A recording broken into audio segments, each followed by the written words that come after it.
นี่แดดนี่แดดจะตายสาระเก็บอันนี้เอาสู่ส่วนเพื่อพุทธศาสนาเราเนี่ยเจ้าทั้งแม่ลูกลูกแม่เจ้าหัวอันเลยไปเถอะ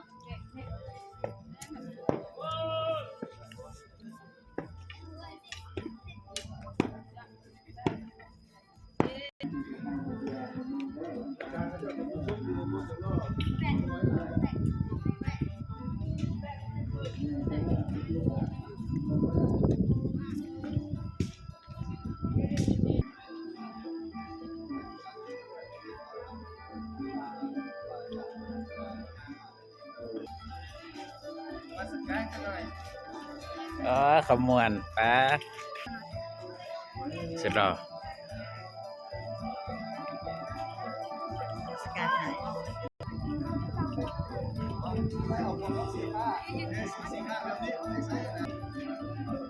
บาทพระโมคคัลลาวะแม่นบาทเนี่ยบาทพระโมคคัลลาบาทบุญนี่ก็ได้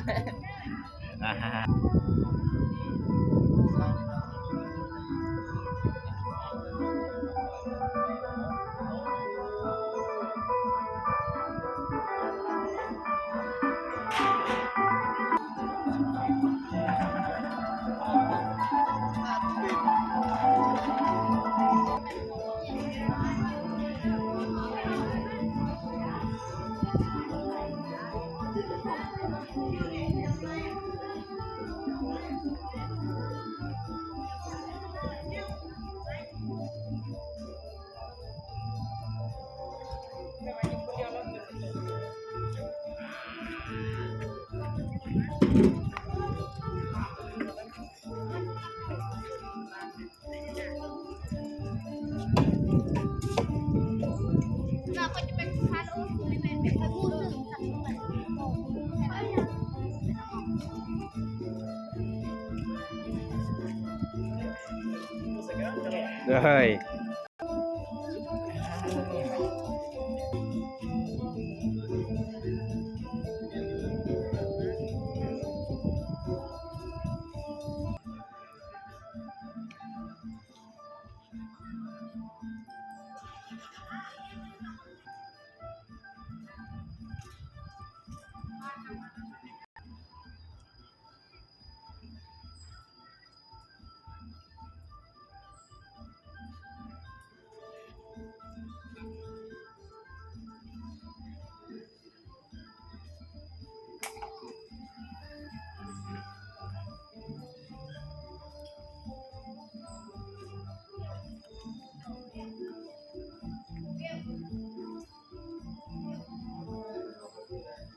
แล้วมันจะเป็นของเราโอ้โดยเพราะตัวน้อยเนาะ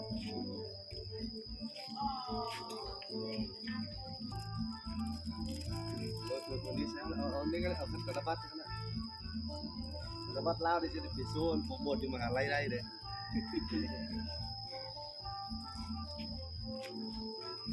ก็เอาสีหน้า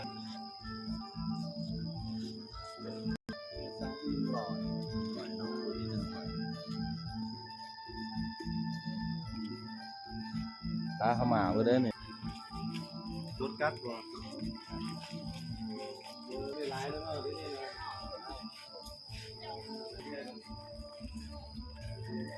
หุ่นใจเลยว่า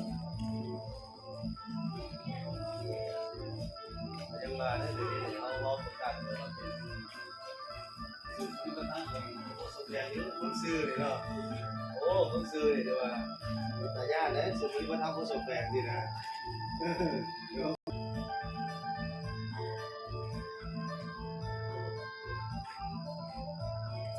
ที่การหลายทีก็ลงไปที่เขา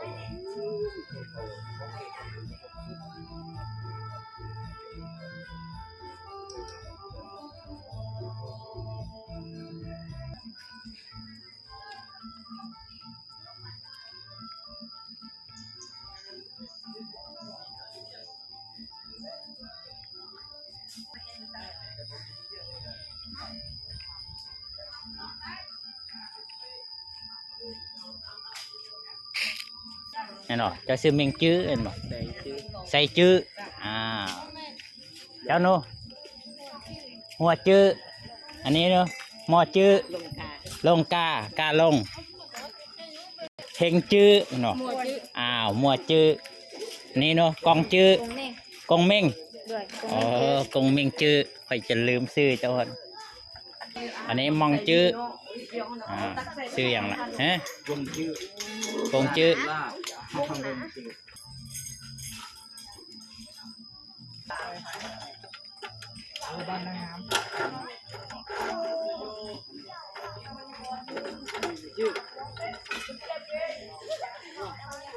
แม่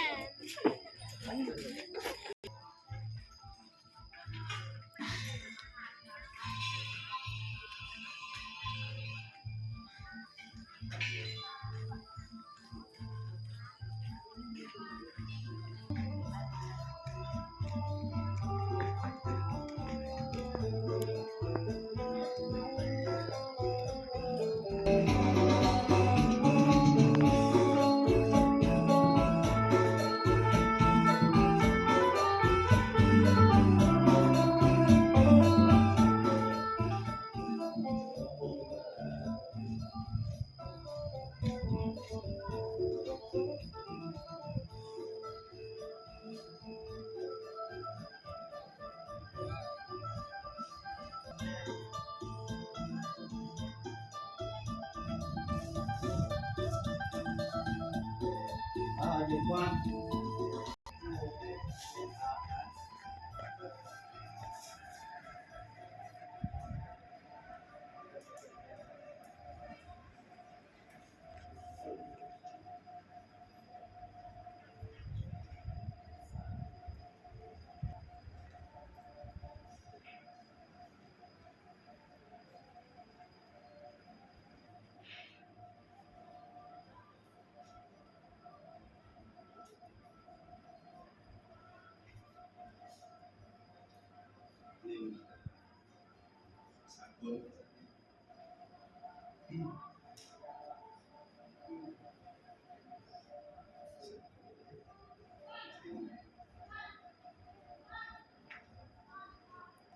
ประดับผู้เสียชีวิตนี่ก็ว่าเวลาที่สุดคุณเวลาพูดก่อนแล้วก็สามารถจำเลยก็จะแดกนั่นเองเรียกกันเลยง่ายๆเลยสุดคุณนี่เอง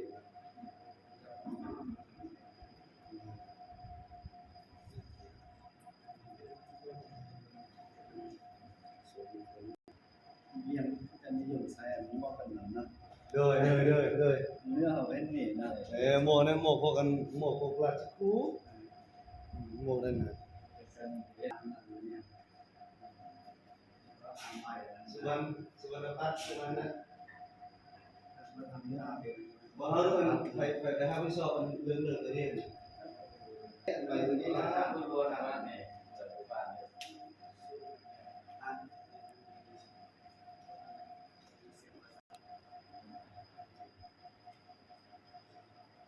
จะถ่ายกับใบอันศิลปพิเศษก็เอาใบอัน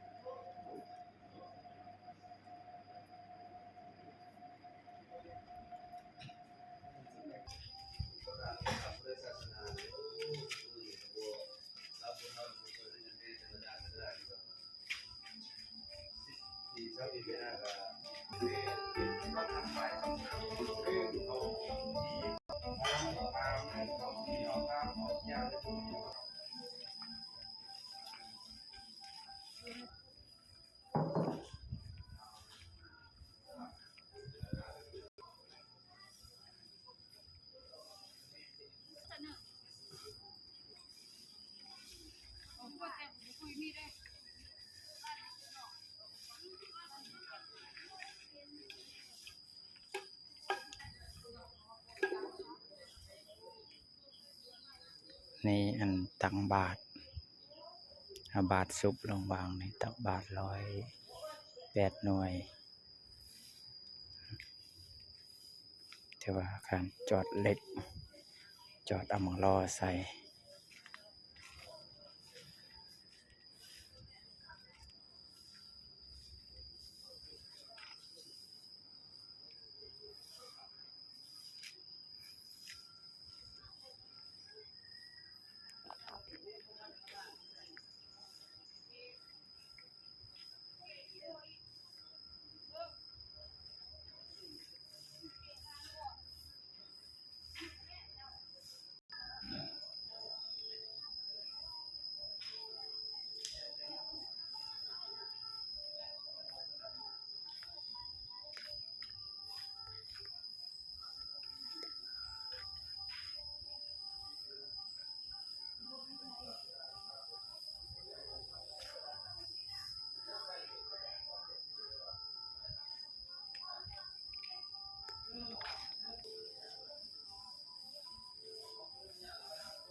มา